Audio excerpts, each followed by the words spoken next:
Good afternoon.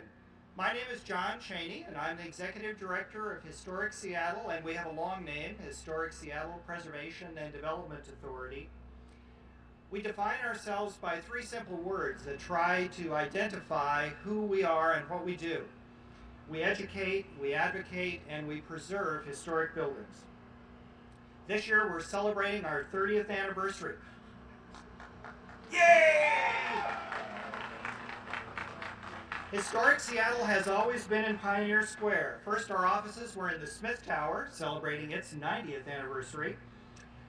We moved over here onto 2nd Avenue, just a block down the street, and we redeveloped the Mutual Life building on 1st Avenue, a vacant building above the first floor, now a wonderful office and retail space on 1st Avenue. We moved over here into the Ruggles building, and we made that into a housing space, which now has 24 units of market rate housing in Pioneer Square, one of the first buildings to reintroduce market rate housing into Pioneer Square. We created and worked with the city for the first business improvement area in Pioneer Square, the first one in the city, doing cleanliness and marketing for Pioneer Square. And perhaps last but not least, we are the stewards and we're the project folks for the Earl Lehman Memorial Street Clock, which is out front of the Elliott Bay Bookstore. So Historic Seattle has been in Pioneer Square for a long time. In 1997, we moved our offices to the Dearborn House, but we stayed connected with Pioneer Square, working with the planning activity in Pioneer Square. And in 1999, we celebrated our 25th anniversary at Union Station. That anniversary was the beginning of our Save the Buildings Fund activity. Beginning with that anniversary activity at Union Station and the work of very generous donors, we created our Save the Buildings Fund, which is there to help save threatened buildings. On February the 28th, 2001, the Nisqually earthquake hit Seattle. Many older buildings were damaged, and there were red and yellow tags all over the south end of Seattle. We first did a public relations campaign to say that old buildings were important and needed to be preserved. We then pledged $250,000 of our Save the Buildings Fund monies toward preservation activities, working with building owners so that they could understand that preservation was an option for them. We worked with 16 building owners, primarily in Pioneer Square and the International District, and we're proud to say that no buildings were lost that were designated historic buildings from the Nisqually earthquake.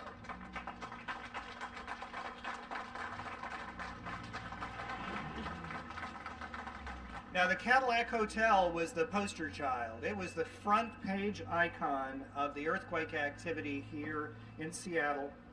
We joined with the National Trust for Historic Preservation and brought up the best structural engineers from out of town, because all of our local people were so busy, to assist us in looking at the building. First, we worked on advocacy activity to keep the building from being demolished. And then it became very clear that in order to put this project together, Historic Seattle would have to be the developer for it. In November of 2002, we purchased the Cadillac Hotel, and we started down the long road of making preservation a reality. I do want to thank all of our Save the Buildings Fund donors. This has been so important that we had ready funds available to assist us in doing preservation when we needed to do it. And there are many buildings which have already been saved and future ones that will be saved from the Save the Buildings Fund. I want to personally thank those people that have always had, sort of as I put it, the guts to do preservation. Because doing real estate as a preservation activity is a tough, tough thing. So for me, the Council of Historic Seattle, Pete Mills is here, Michael Hershenson is here, Larry Johnson is here. There may be others, and forgive me if I missed you. Jim Deers. These are people that really, they step out. They make the choice for Historic Seattle about making these kind of investments. Very critical to us. And Steve! Oh man, I met and Rick Seaver! See, there are a lot of them are here. Fabulous. Today we ceremonially start the rehabilitation of the Cadillac Hotel. Historic Seattle has depleted the Save the Buildings Fund, And I will say we also mortgaged the Dearborn House to make this project possible. However, we could not do this alone, and some of our best friends will speak today. Historic Seattle is a public development authority chartered by the City of Seattle. Many times we have worked with the city to make preservation happen. The Cadillac Hotel is no exception. Last week, the city formally closed the loan for us to permanently acquire the Cadillac Hotel, and last Monday, that was done. We are so happy. It is my pleasure to introduce the Mayor of Seattle, a member of Historic Seattle, the Honorable Greg Nichols.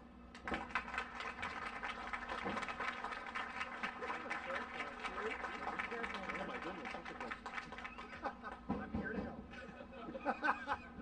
Okay. Well, fortunately, we're going to build a stronger foundation for the Cadillac Hotel than our speakers are going to enjoy today.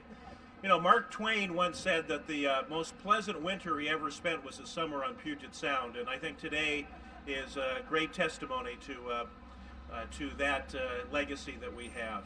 It is a great pleasure to stand here today, even on this box, and to celebrate the groundbreaking for the Cadillac Hotel. We were here about 2.5 years ago on the anniversary of the Nisqually earthquake to celebrate historic Seattle's venturing into this particular project of saving the Cadillac Hotel.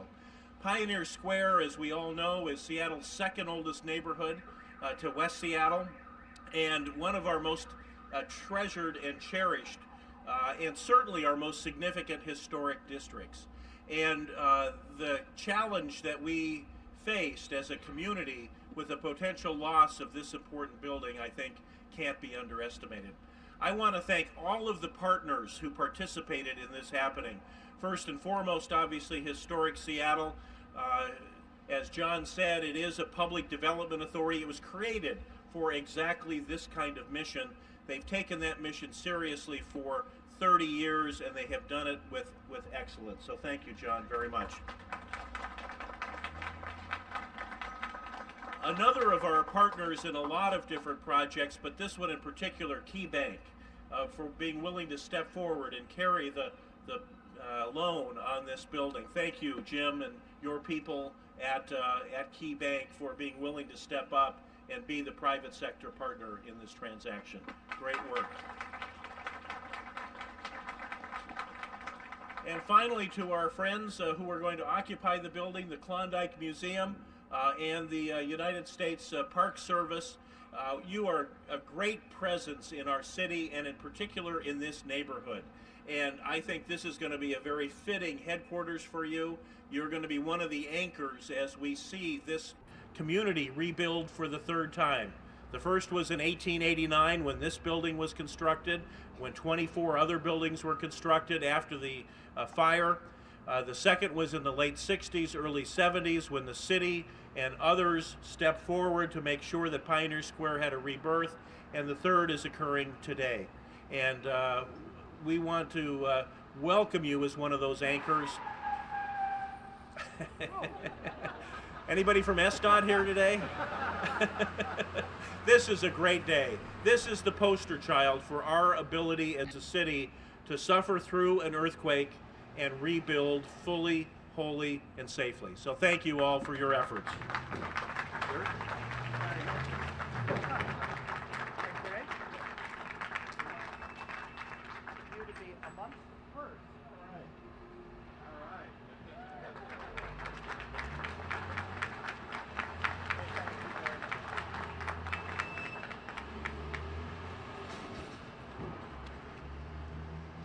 We wanted Greg to be the first to have our 30th anniversary t-shirt. Well, I guess I get to wear one first, but you're the first one to have one. And on the back of it has a number of the buildings that we have identified as saved. So far, we haven't put the Cadillac on there yet, but we are very, very, very close. Many of you think that historic preservation happens because of the brick and the mortar, the wood, the paint, all of those kinds of things. I'm more and more convinced that it really doesn't happen that way, that it really happens in paper and paper and lots and lots and lots of paper, which is how you save a historic building. In 1988, Historic Seattle was the first organization in the country to combine the use of historic preservation tax credits and low-income housing tax credits. Our Belmont-Boylston Partnership project on First Hill created 47 units of affordable housing in historic buildings and led the way for many others and for others of our projects to use those kind of funding mechanisms.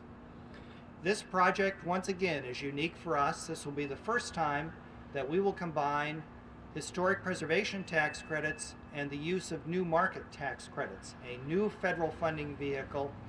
And in order to do that, we have found a great equity partner to assist us with those tax credits, to do the construction financing for the project. And we are so pleased to have with us today Jim Peoples, the president of Key Bank.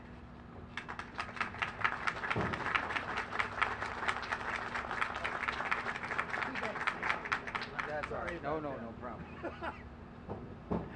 We all need assistance to get up here. Well, when you talk about deals needing a lot of paper, that truck that came to a skidding halt, that was carrying all of the documents, and that's why it had a little trouble slowing down. Paper's very heavy. I'm very pleased to be here today, down here in Pioneer Square, and looking at this building that was built in 1889. Tying it in with tradition in Key, I believe our headquarters in Cleveland at 127 Public Square was built in the late 1840s. And the company has gone to great lengths to preserve that building, preserve the facade of that building, while still making it functional as part of the bank's headquarters. So we have a long tradition in historic preservation.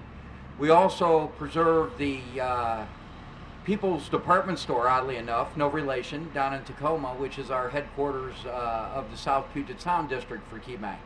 So it really fits in with what we try and do within the communities we serve. When this was destroyed in the Nisqually earthquake, there was another building that we had been involved in here in the area called the Fry Hotel. And I always get disoriented, but I think it's that way. That way. Well, I told you I got disoriented.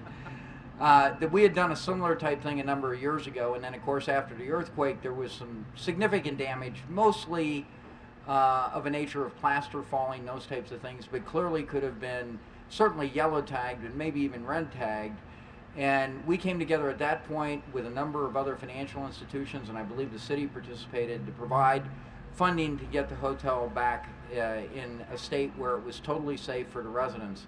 And we've been very, very proud of that.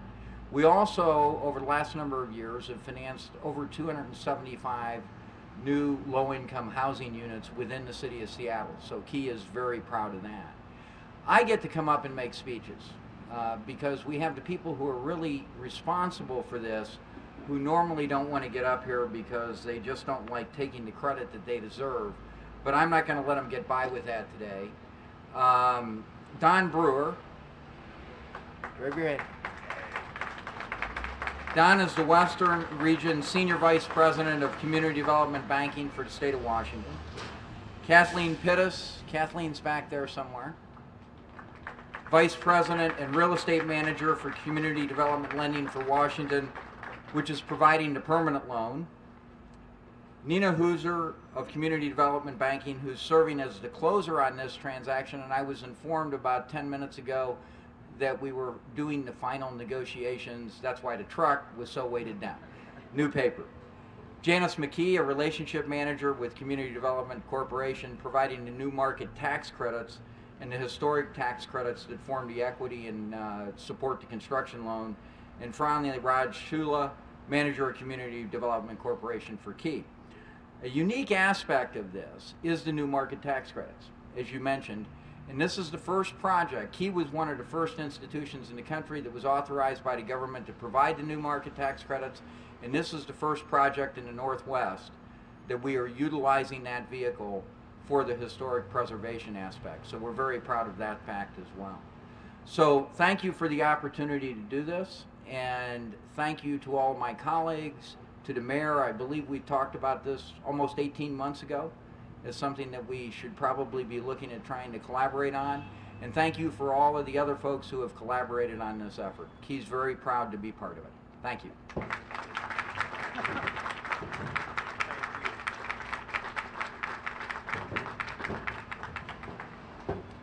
Doing this project, Historic Seattle joins together with two partners that we have worked with in the past. I'm going to ask Mark Blatter to come forward and introduce some of the members of our team, but the two that I want to talk about just briefly before he comes here are Stickney Murphy, come on up, Stickney Murphy Romine, although it was Stickney Murphy and other projects, are architects for the project, and the Raffin Company as the contractors for our project. I see Jack out there, yeah, Tom's out there. And it is these kinds of partners that help make preservation happen. People that do good preservation work, and we're so happy that they're a part of our team. I've asked Mark today to recognize the other members of our team so that everybody gets their name up here. Oh, and I'll get down. It's a one person at a time stand. Thanks, John. I get the attention and some of the accolades, but really I get the privilege of being the conductor of a very hard-working, exceptionally well prepared and extremely talented professional team, including the architects, Ron Murphy, Andrew Phillips, project architect, Dean Kralios, his assistant, are here. Structural engineer, Coughlin, Porter, Lundeen. Terry Lundeen is here, and his assistant, Brian Zagers. Thank you. Mechanical engineer is Sider and Byers, Nathan Byers. Not sure I've seen him yet. And electrical engineer, Larry Atkinson. Our general contractor, we almost required of them that they participate in this project from the beginning, and they were not sure either, but fortunately they accepted our requests and have been assisting since the feasibility stage. Can't say enough about their participation in making this project a success, especially the efforts of their project manager, Steve Stroming, who's not here today. Thank you, Tom. Thank you, Jack, Sean, Todd, Scott, and all the others at Rapid. We've had a There are other project They're delivering the rest of the paper.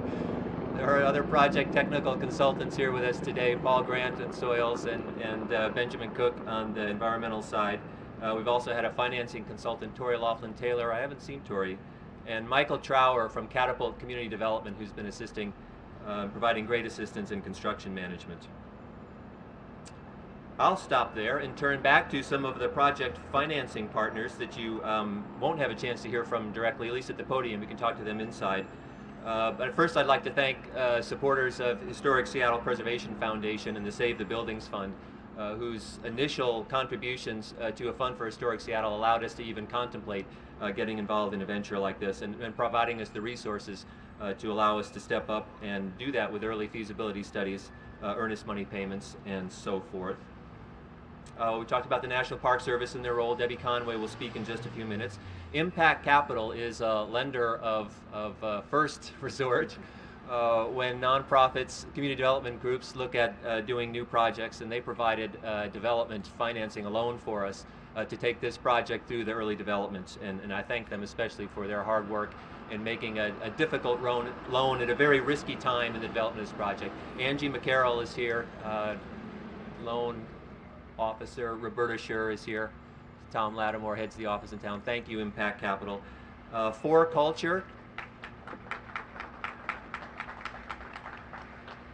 For Culture, formerly the Cultural Development Authority of Seattle, King County, formerly the King County Office of Cultural Affairs. Jim Kelly is here, and Deb Tursky. Thanks for a grant to assist us with some early construction activities at the project. And I'll mention again the assistance that we got in a permanent loan to acquire the property through the city's Office of Economic Development, Jill Nishi, Ken Takahashi, the city's consultant, John Finke, who's not here. Thank you very much. Without that, we could not have made the numbers work. And I'm done thanking a couple of more speakers, and we'll let you all get a chance to see inside the building.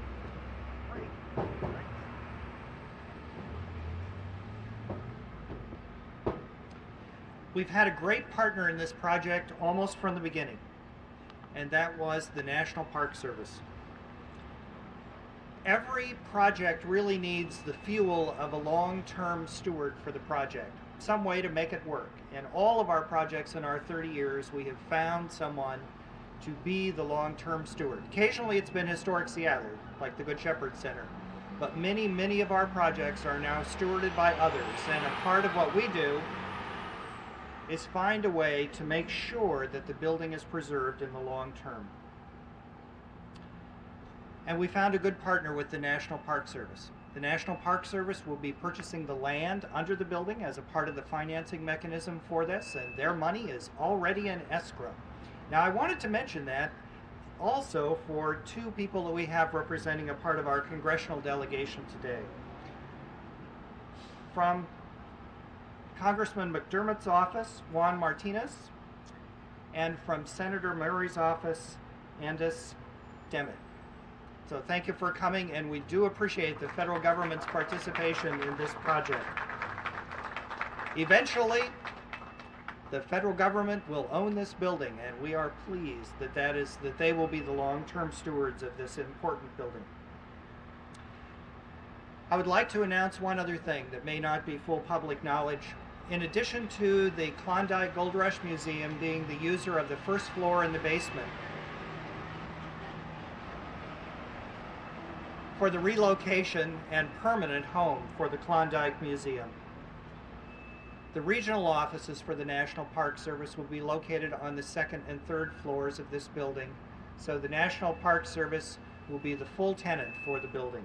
We're extremely pleased, and that makes this building more and more feasible.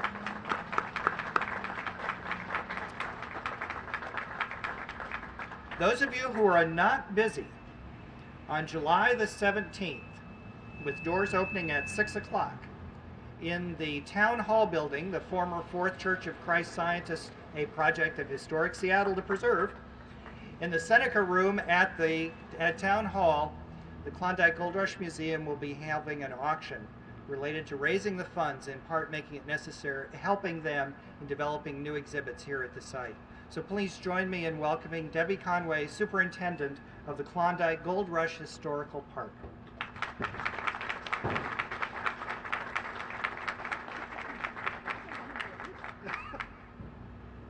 I feel like this is an embarrassing moment waiting to happen here. Today is a very exciting day for those of us at Klondike Gold Rush National Historical Park. After waiting over 25 years, the park is taking its first steps towards a long-term goal of finding a permanent home. Through this partnership with Historic Seattle, we have a golden opportunity to enhance the park's interpretive and educational role in the community, as well as working together to save a key historic structure here in Pioneer Square. As the work to rebuild this beautiful building begins, the National Park Service will be hard at work planning and designing the new exhibits that John mentioned. We are encouraged and excited to be gaining additional space and to be able to refocus our exhibits on Seattle's role during the gold rush in our new facility. I believe the park staff and the community are feeling the same sense of excitement and anticipation that the Stampeders felt as they arrived in Seattle to plan an outfit for their great adventures in the far north 107 years ago this July. We are excited to be working with Historic Seattle and working with the people of Seattle to make our long-term goal, a permanent home here in Pioneer Square, a reality. And as John mentioned, we do have a fundraising event sponsored by Northwest Interpretive Association coming up on July 17th. This is a huge undertaking for one of the smallest national parks in the country. So we appreciate the community support that we are getting. In addition, I know many of you are wearing your Hotel Cadillac pins. This is another fundraiser that we have taking place for a small $5 donation. You can own your own little piece of the Hotel Cadillac project, and another way the community can become involved. So we appreciate all the support that Pioneer Square and Greater Seattle has shown us already, and we look forward to working with you to make Klondike Gold Rush National Historical Park the forefront of Seattle's cultural heritage community. Thank you.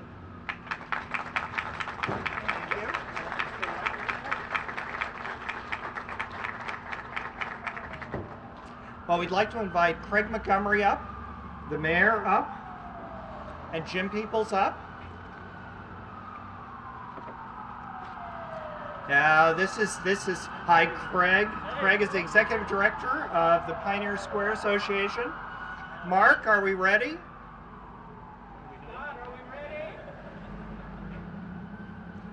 Now, there's going to be a 1, 2, 3. Okay. And then something mysterious will happen. We can do that. So can you do that? Yes. All right. 1, 2, 3. All right.